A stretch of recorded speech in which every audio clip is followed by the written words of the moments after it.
Okay, any members of committee, anything popped in your head that you need to ask before we move forward?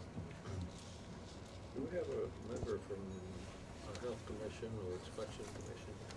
The agriculture. Okay. You want to ask a question? I do. All right, recognize yourself. I'm Travis Hill, Deputy Secretary of Ag and Forestry. Yeah. Travis, are you aware of any other state that's gone this far in deregulation, I guess I should say? No, sir. To Know our that- knowledge, know that no state has, and know that you don't.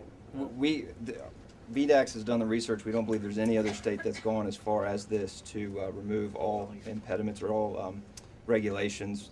We do have concerns based on food safety.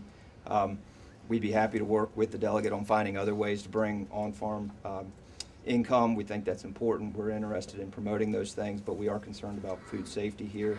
I also think that there might be some confusion on the meat inspection, side of things. We do have a meat and poultry section that's not brought into here, but obviously I think there's an intent to bring that in, so there's even some confusion into how you would exactly implement this were it to pass. Any other questions? Follow up.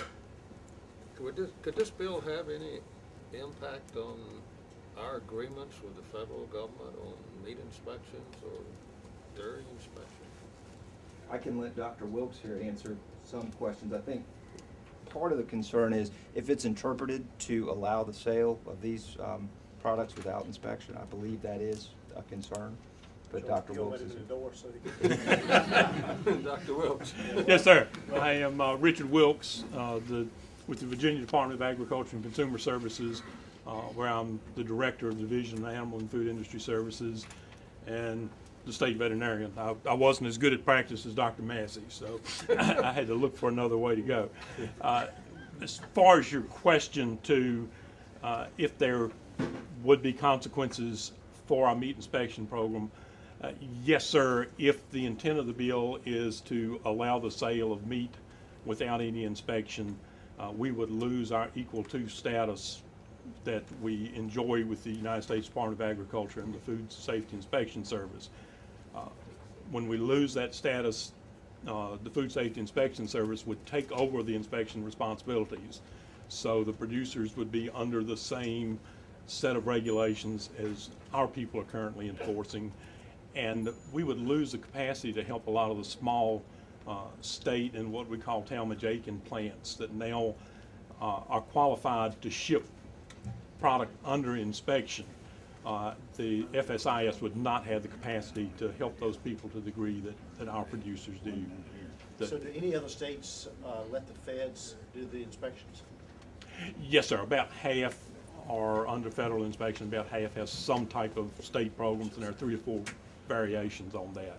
Okay. To your question about the dairy, the significance would not be as large, but certainly the implication, as I read the bill, is that you may sell to any end consumer through any venue, which would, in my mind, include internet and those types of opportunities. That would include a possibility for interstate sales, and has been previously pointed out, that is not legal. We don't have the authority to make that legal, to move raw milk interstate. Let's see, sir, any other questions? All right, any other questions of committee to anyone else? All right, Dr. Bell, we'll let you wrap up.